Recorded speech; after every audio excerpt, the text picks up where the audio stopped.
കോഴിക്കോട് മലയോര മേഖലയിലും മഴ തുടരുകയാണ്. പുഴകളിൽ ജലനിരപ്പ് ഉയർന്നു. കാരശ്ശേരി കൊടിയത്തൂരിലും കുമാരനല്ലൂർ ഗ്രൌണ്ടിലും വെള്ളം കയറി. ഇരുവഴിഞ്ഞിപ്പുഴയിലും ചാലിയാറിലും ജലനിരപ്പ് ഉയരുന്നുണ്ട്. പുഴകളോട് ചേർന്ന താഴ്ന്ന പ്രദേശങ്ങളിലും വെള്ളം കയറി. വിവരങ്ങളുമായി ശരണ്യ ചേരുകയാണ്. ശരണ്യ, കോഴിക്കോടിന്റെ എല്ലാ ഭാഗങ്ങളിലും ശക്തമായ മഴ തുടരുകയാണ്.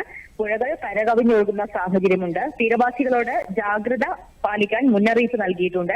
കൂടാതെ ജലാശയങ്ങളിൽ ഇറങ്ങുന്നതിനും പുഴകൾ മുറിച്ചു കടക്കുന്നതിനും വിലക്ക് ഏർപ്പെടുത്തിയിട്ടുണ്ട്. മഴയ്ക്കൊപ്പം ശക്തമായ കാറ്റുമുണ്ട്. ഒപ്പം തന്നെ പല ഭാഗങ്ങളിലും ഇന്നലെ മുതൽ വൈദ്യുതിയില്ല. ലൈനുകളിൽ മരങ്ങൾ വീണതാണ് KCBക്ക് അല്ലെങ്കിൽ വൈദ്യുതി വിച്ഛേദിക്കാൻ കാരണം. ഇപ്പോൾ KCB വൈദ്യുതി പുനഃസ്ഥാപിക്കാനുള്ള കഠിന ശ്രമങ്ങൾ തുടരുകയാണ്.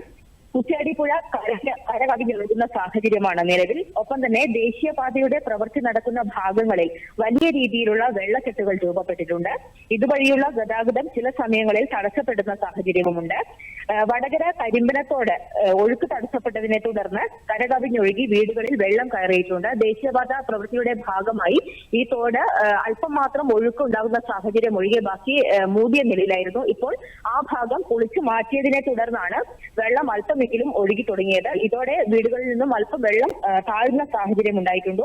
ഒപ്പം തന്നെ നേരത്തെ ഉരുൾപൊട്ടിയ വിലങ്ങാട് മേഖലയിൽ ചെറിയ രീതിയിലുള്ള മണ്ണിടിച്ചിലുണ്ടായിരുന്നു. തുടർന്ന് ആ ഭാഗങ്ങളിലെ കുടുംബങ്ങളെ മാറ്റി താമസിപ്പിച്ചു. കൂടാതെ അതിന് സമീപത്തെ മഞ്ഞച്ചീളി എന്ന് പറയുന്ന ആ പ്രദേശത്തെ 9 കുടുംബങ്ങളെ മാറ്റി താമസിപ്പിച്ചിട്ടുണ്ട്. സൽമ, ഇപ്പോഴും ഇവിടെ ശക്തമായ മഴ തുടരുകയാണ്. കാലവർഷക്കെടുതിയിൽ ജില്ലയിൽ ഇതുവരെ 4 പേരാണ് മരിച്ചത്. സൽമ നേരത്തെ സൂചിപ്പിച്ചതുപോലെ ഒരാൾ കിണർ നിർമ്മാണത്തിനിടെ മണ്ണിടിഞ്ഞു വീണ് മരിക്കുകയുണ്ടായി.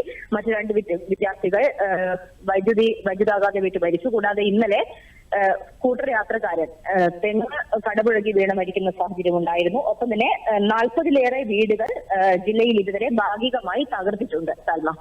ശരി ശരണ്യ, കോഴിക്കോട് നിന്നും ശരണ്യാണ് തത്സമയ വിവരങ്ങൾ നമുക്ക് നൽകിയത്.